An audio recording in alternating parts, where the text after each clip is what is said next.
Welcome to Not a Great Whisperer podcast. This is your host, Katy Rey.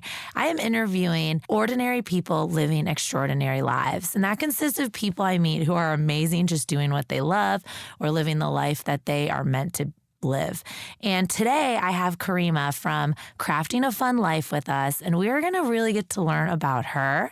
I am so excited she is here. We're in our new studios, Clear Track Studios, with our engineer, Casey, on the mix. And I'm really excited to have her. Thank you for joining. Thank you for having me. I really appreciate it. Oh my gosh. So Karimah's always doing like live TV of like, here's a new craft. It's made simple. And I'm like, shit, I'm not a creative mom, but I love this so much. No. But she is just doing the thing for people everywhere. And you were just on Parenting Magazine for Tampa. Yes. Which is so cool. I know. That was pretty cool. Were both of your sons on there with you? Just one. My other son was inside the magazine. So. Oh, okay. So they won't be like, I'm your favorite. No, they were on there like just a few months before, so without me. So what the? Yeah. I mean, we do all that, and they still think their dad is cooler than me. So, I know how rude. I got you on a magazine. Why do you think your dad's cooler? That's not so enough. Rude. He plays video games with me. Well, I love that. And how old are your sons? My oldest is turning 8 tomorrow, and I'm trying not to cry because that means I've been a mom for 8 years and I've survived. Yeah, and they've survived. They've all survived, right? Yeah. Wow. And then my youngest is 4. So, yeah. I love that. And what got you into this? And then I want to talk a little bit about you and growing up. We got a little bit into it before the show started, but just like who you are. So I never planned on doing blogging, content creating, anything like this. It wasn't until I had my first son and I stay-at-home mom. Yeah. I was like, but I still want to do more because, I had been working since I was 15. Mm-hmm. And I was just not used to doing nothing. I mean, motherhood is something, you're still working, but I was like, I want to do more. And so I had the opportunity to write for a local mom blog. So that got me into the blogging world. But at the time, I was like, oh, this is just something for fun, something to do before, I go back to working. Yeah. And it just turned into what I'm doing now. Yeah. And it's been a pleasure, and it's been pretty cool to see how much I've grown from the first time I started blogging until now. So. And you got to celebrate that. Yeah, I do. You were on like every local news, I feel like all the things. And I'm always like, I could find an interview about Karimah. Done. But I love it. And you're just such a genuinely amazing human that it just pours out when you do interviews. So I think it's really fun. But I'd love to hear more about your roots, like who you are, how you've gotten to be this amazing human, like this great mom. And of course, we all make mistakes. I know you're an honest mom as well. Like, also honest mom. Yeah. We are not perfect, no one, but we can make a pretty craft together. Exactly. But what really, got you to where you are? So I'm first generation American. Both my parents are from Jamaica. So growing up, it was different, especially coming from New York. I was born in New York, moved down to Lakeland when I was 4. In the 80s. Yeah, in the 80s. I'm an 80s baby. And everyone's like opt out of Lakeland in the 80s. Yeah. They're like, let me go somewhere else. No offense, Lakeland. I know. And here we are in Lakeland, from New York. What a huge difference. I'm like, Mommy, these different. Are cows. Like, what is this? Where are we? So, yeah, we kind of made it our own, kind of stuck with our culture, because didn't see that many Caribbean people there, coming from New York where it's very diverse. Yeah. So growing up, we were eating like curry goat oxtail, things that like when I started school, they're eating like mac and cheese and nuggets. And I'm like, what is this? Right? I'm going to censor because she got a lot of moms listening. But yeah, even like what? Even the things that we would say and how we would say it, because growing up, I was like vegetables or cucumba. Yeah. Like, people are like, what is it? What are you talking about? I'm like, how do you say it? This is how I spell it. Like, what do you do? So it was quite different. And just being raised, a certain way and never being told like, you have to do this when you grow up, you have to do that. So my creative side kind of got pushed to the side because I love to draw. That I used to carry around a sketchbook. That was me. I remember in 7th grade, we had an assignment to make a map. I think it's the Mercator map, I can't remember, but I took my time with that map. I worked so hard, and my teacher's like, I'm going to take you, use this as an example. And she dipped that next year. I'm like, how dare you? Did you take my stuff? She took my stuff, and she reached out to me. Back. No, she reached out to me a few years ago on Facebook, and I was like, the first thing I said, I was like, do you still have my map? Did you sell my map and get so much money for it? She's like, oh my gosh, I can't believe you remember that. I'm like, I tell everybody that story. You took my art. You took my work. She's like, yeah, I still have it. And she's like, I need that back real quick so I can show my kids. So excuse me. So I've always enjoyed drawing, crafting, things like that. So, but my mom was not really that creative. My dad's side is more of the creative folks, the singing, the arts, things like that. But my mom was like, no, you could do your thing. Do you sing too? No. Oh gosh, no. I can sing right now. But it's not going to be the best. You're going to be like, please cut this mic off. We're done. We're done here. We're done. I sing to my kids, and they're like, oh, okay, mommy. That's enough now. Me too, all the time. They're like, are you singing again? I'm like, I sure am. I make up songs which make it worse. Yeah, with sentences. Yeah. Karimah, did we just become best friends? Yes, did. 100%. I will tell you to do something with a singing sentence in a minute. But I love that. So your mom didn't really, I'm not saying she didn't understand you, but the creative side, because it came from your dad's side. And it's so funny because since there are 5 of us, we would make up games, or we would turn Wheel of Fortune, and we would play that at home. And that's so cool. Or what is that? Shop till you drop. Let's make it. We were playing those. We were playing those at home, or church, or city bus. We would use a cone to open as the door opener. That was us. We had the wildest imagination. So my mom was like, I don't know what's going on here, but I'm gonna let them do them because they are so cool. So I love that I had a parent that didn't judge us for who we were, but even though she didn't quite understand.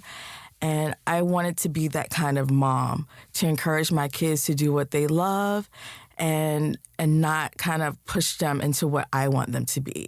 So I 100% agree with that message. Always. I'm always like, whatever you're meant to be is you. And you're right, because society gets in your head. You have to be somewhere. You have to do this, you know. It was just work, what I thought too. I worked since I was 13, bussing tables and stuff, which I came from a really loving family, so it was just something fun to do too. But it's what else, how else can I just be who I am? So I love that. I love that you continue to do that. I love that you have fun games. I'm a big person on experience. I'm a mother who loves, instead of I'll be like, hey, grandparents, let's not buy them. Yes. 100 things. Let's go somewhere. Oh, my gosh. Can we go somewhere? But I feel like they don't understand There's so much free stuff around. Just walk in. That's what I like to promote. Always, yeah. Because, growing up, we didn't have a lot of money. Yes. So we had to be very creative. We had to find things, that were free. Yep. Our spring breaks were going to the beach or, doing something that was a bit more affordable. And I'm like, okay, when I get to middle school, let me join some clubs that offered certain field trips. So I can see stuff. So I can see things. Yeah. Oh, I love that you did that. Yeah, and have my mom as a chaperone so she can experience that as well. Oh. So that's how I was able to go to Disney for the first time. I joined chorus, I didn't have the best voice, but I'm going to be in chorus. Make sure your kids know that you were in chorus. I was in chorus in middle school. How dare them? I made sure my voice was very low. So I'm in the background all the time. Yes. I'm going to use what I know is not my best skill and still get to Disney. Exactly. And I made it work. Went to Disney and brought your mom. Yeah, she was the chaperone. So, yeah. Oh, my God. I love that. Yeah. It's cool. It's just you found different ways, and that's what makes you relatable as a mom because, again, we all don't come from money, and it's how can we do things also that don't cost a ton of money and make you feel so crappy after because it's drained you financially? It's harder now because, you have social media. You're always comparing, oh, my gosh, this mom is able to do this mom is able to do that. How are you able not to compare? How do you stay focused? It is super hard. It's hard, and you're trying to keep up. And then I got to the point where I'm like, why am I buying things because this person is getting it, because I think it's cool. I'm like, no, let me bring it back down because I don't want to end up, back where I started. So let me be more reasonable. You're self-aware. Yes. Let me start sharing places that parents can go or caregivers that is affordable or free.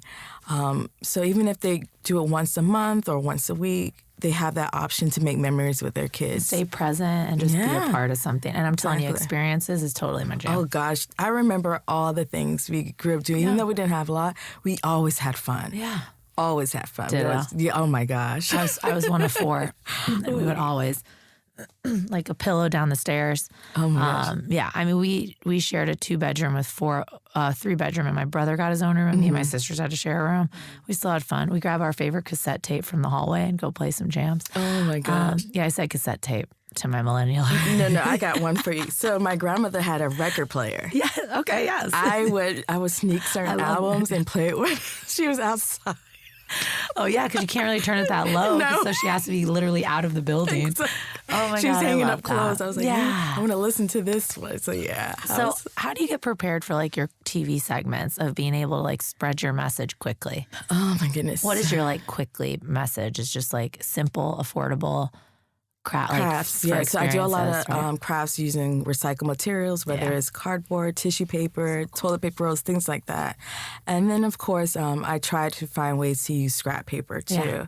I have so many. Let me use it so it's not going to waste. We have so much scrap paper in my house. And I'm also not ashamed to, like, if I do like a heart craft or whatever, I flip it to the other side and do a different craft on that side as well. Do not be ashamed of using it twice. I will use something twice. You said I'm not ashamed of this. And does your family still live in Florida? Like your entire family? My family. Most of my family live in Florida, whether it's South Florida or Lakeland. Oh, cool. Then, of course, I have a lot of family in New York. Yep, so. Of course, Jamaica. I even have some family in Germany. So that's so cool. Yeah. Have you brought the kids to Jamaica yet? Not yet. The youngest is how old? 4. Well, technically, my first, I was pregnant with him when I was in Jamaica. Oh, so he was there. Yeah, no. So he was my like, kid's been to Costa Mommy, Rica because I was I did get to experience it. I was like, you experienced it in my belly. You were there. You were there. You're welcome. You've been there. Same with my youngest. Like, he did get to truly experience Europe, except for in my belly. Yeah. So you're also welcome. You're welcome. You're a traveler. Yeah. I love that. Oh, my gosh. But that's cool. When they're older, it's always fun to kind of bring back them to really, like, absorb it because they love experience. Again, I feel like you're perfectly exemplifying, like, simple experiences still reach to them. Yeah. And you can, like, talk, like, if you're doing your map that your teacher still hasn't given back to you, please give it back. If you're doing a map, you can be like, this is where we're from. This is where mommy moved from. Like, there's so many cool things you can do simply without having to, like, travel out. But I love that message because I find that very hard, especially for just women and men, and just looking at, like, where everybody else is, or that perfect picture on a beach, or that perfect, and they keep throwing, they're like, oh, do I need to bring my kids there to get fulfillment? Oh, it's like, no, you can literally bring it to your home. Yeah. I let the kids run in the rain when I know there's not lightning. Please, nobody come arrest me. But, like, I'm like, let's go do it. And they're like, what? And they get so excited. And it's just like these little moments that you can grab. It really Exactly. Even like a pool. I remember one of my, growing up, we had the plastic pool. Yeah. Before the inflatables. The best. Yeah, oh gosh. So much fun in that. And so we don't have a pool because we have like a pond behind our house. And I'm like, I don't want Gary the Gator to come hang out in our backyard. Gary. Okay. We see him so much. The kids named him Gary. That's so good. So we have our little small inflatable for the kids, and I got the bubble machine going, and they're having a great time back there. Simple activity, but they're having a lot of fun. I love that. Good old Gary. But you remember that being in that pool. Yeah. Just like, and we've brought out kiddie pools before, like a slip and slide. Yeah. Oh gosh. And put like dish soap in it. I'm not sure if you're supposed to, but it makes it slippery. And I feel like it's not that harmful if they eat it. Trash bags back in the day because I'm like, slip and slide is pretty expensive. So we had to make do. Like, crappy one from Amazon. It's like not even $7. Oh my gosh. Not big. So they like get to the grass sliding. So it's like whatever. But I feel like those are the things. Like always going back to our childhood of not having a lot and just make like using the sprinklers, like oh my gosh, running through I've that. let them just in full clothes douse each other in the host. So I don't need to spend a lot of money and have fun and make memories. Yeah. I mean, we don't have those shoes for 2 days, but it's fine. Like, exactly. It works out. All of it works out. What is some goals that you have for yourself that you're kind of pushing for your audience or whatever that looks like for you? For like you're crafting a fun life, but is there other stuff you're looking? So like, my degree is in gerontology, and that's because my first job was at a continuing care retirement community. So I was like, oh, these old people are cool, know. I can see myself working with them. Oh, I love that too, pouring into the older community. It's just like there's so much wisdom and love there. My gosh, and we don't do a good job treating them with respect at all. No, not at all. Oh, I love that. I would, first off, you're like, guess what I majored in. I'd be like, arts. This and that, and you're like gerontology. No, Katie, it's gerontology. No, not at all. So like I was supposed to do gerontology, and then do physical therapy. I was like, I don't really want to do this. This is not fun. But I'm like, my junior year, I've already done all this. I'm gonna have to see this out, especially with gerontology. Let's just and I'll just figure something else out after I graduate. So I was like, then I did a switch into childcare. I'm like, well, I want to bring the two together. So, but then, the pandemic happened. I'm like, oh, well, I'm going to have to put that on pause. Right. A little hold. So I'll focus on the kids right now. Yeah. But now that, things are starting to get back to normal, I want to find a way to bridge that gap, bring young and old together, whether it's crafting or doing crafting. Yeah, doing something fun. Outside. Girl, that just... So that's my goal, yeah. I love that, and I'm going to figure out a way to help because I really, really enjoy that because I wholeheartedly believe that we do not do a good job with respecting our older community, and older meaning like literally my parents or my, not, when people are like elderly, they're like, oh, that old person. No, like the elderly community. Yeah. And me, who will be there soon. Like, what I mean? Like, figure it out. But I do, of course, love the pouring into kids and all of that. Yeah. But bringing that together is just so fulfilling. Mm-hmm. Just like when, this is probably a horrible example, but when you have like a older dog, when you bring a puppy in. Yeah. It brings out a little bit more life, Exactly. I did use an animal to describe that, but it just felt easier because a lot of people understand I have like an older dog everybody right has kids. So exactly. When I see him with the puppies, I'm like, oh, it is. Stop jumping. Do you have a puppy? Well, no. We take him out. Oh, yeah. So the other puppy. Yeah. That's perfect. So I'm like, Milo. I'm not trying to get you to get a puppy. Okay. Milo, you have a heart condition, and I don't think your knees are that great. So I need you to slow fulfilling. down. It is.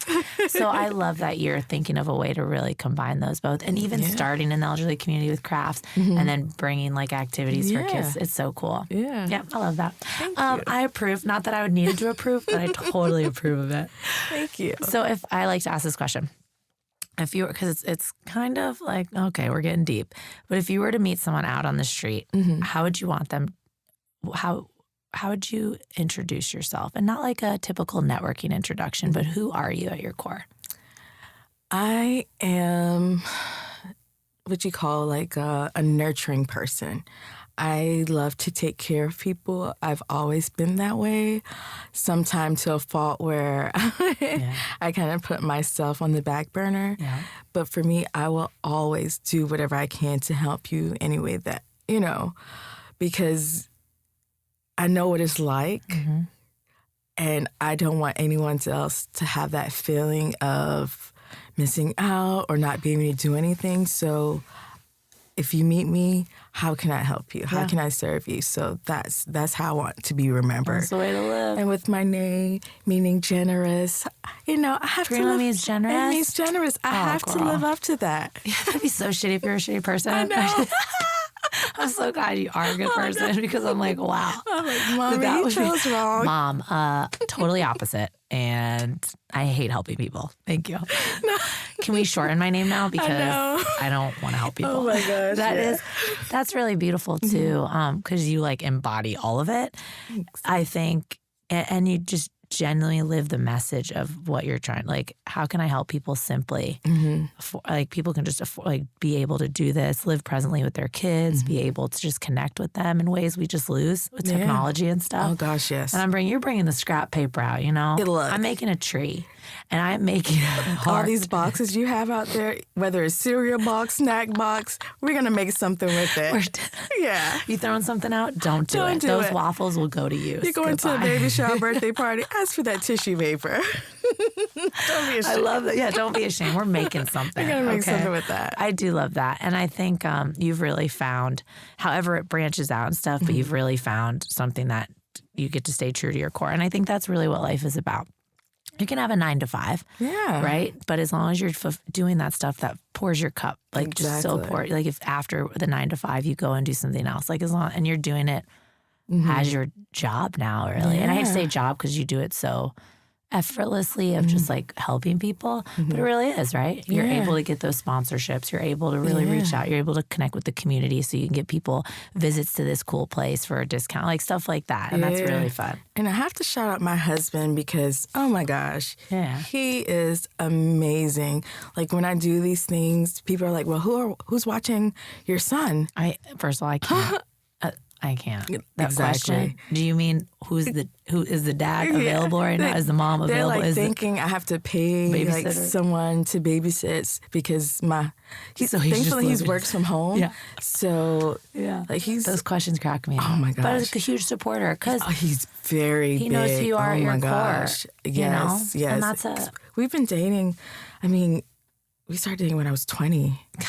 Isn't that crazy to think about? Like, we had times where, we split up, of course, but like, he's been stuck with me since I was 20.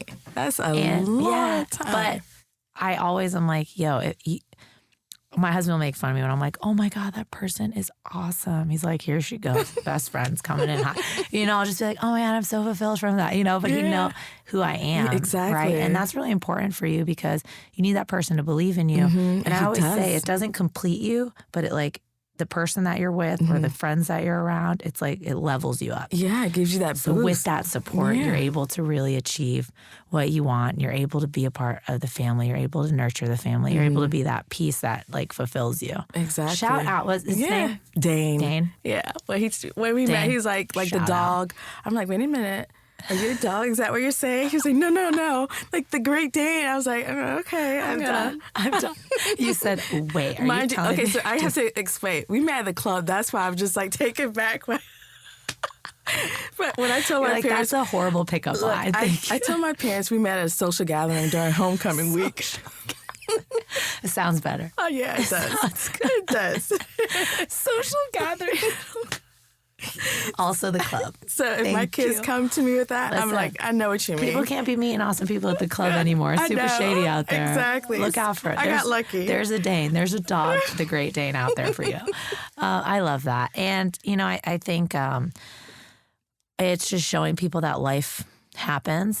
But there's a way to always be able to connect with your family members and do things. And I love the gerontology kind of connection now. Now I understand what you're talking about when you're like, this is my major. But I do because, the underserved communities, I think, are elderly and children. Exactly. Like 100%. So it's like, how can we I used to see bring them in? I did internship doing case management. So that was tough. Yeah. That was tough. Yeah. Oh my gosh, that was tough. So case management, there's burnout right there for you. Yeah. But I love what you're doing. What's the next stuff that you want us to watch out for, even though this is like launched in a week-ish? So I'm working on craft kits. So I know summer's coming up. I know like people are like, oh, I love your crafts. I love this. But I want you to just put it all together so I don't have to kind of search for this. So you supply it. Yeah. So for the people like me, and I wholeheartedly appreciate that. Yes. I will be I will give you the feedback, all the feedback. Thank you. But I'm 100% that person because I'm like, okay, I see it. It looks good. But like, how do we get it? Exactly. So that's, I actually. Love it. I've had people ask me, like, why don't you do this? I'm like, And it wasn't until I filmed a segment and I met like a business owner and they were like, you should totally do it. I'm like, you know what? And it's that support piece, right? Yeah, exactly. I'm showing my brand. And collaborating with people that are like-minded, which is important, or you can talk to about your mission and stuff. And that's huge. I love that. I love that next step. And how can I find you? On crafting. Not your address, just your, your IG. Don't show up at my house unless you're bringing food.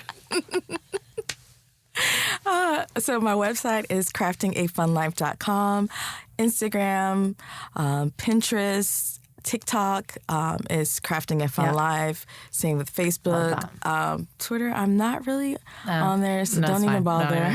Ditto. But yeah, definitely check me out. Oh, YouTube as well, Crafting a Fun Live. Oh, girl. You everywhere, girl. You know, there's different audiences. So, of course, like 100%. people that like follow me on Instagram was not the same on TikTok. I slipped into Karimah's DMs. I ain't lying. I slipped into her DM. She answered quickly. I'm pretty nice when I want to be. Oh, thank you. No, but you never know. Like some people, I had to do a deep dive to make sure you were legit because it's some crazy people on Instagram. I'm like, let me look her up really quick and make sure she's not one of those bots. That's messed up. But I had to because people are creating pages. Like I'm like, follow this profile. I gotta make sure. I'm like, okay, this is really her page. Look at us, just the old moms being like, listen. Don't be crazy trying to slip into my DMs and me not do a background check on you. I was like, I gotta make sure this is really her, not somebody just being nice and about to ask for some money. Yeah. Also, can you send me some money to this account? Thank you so much. Exactly. That's happened. So I was like, I had to be on high alert. Well, I hope you're not. I hope you were. Karimah did awesome. Thank you. She was a little nervous at first. But you can find her at Not a Great Whisper IG, katyray.com, at The Real K Ray. I'm so excited. This was my first episode back. Yay. And I am super excited that you were able to join, and I appreciate you. Of course. Thanks for having me. I really had a good time. Awesome.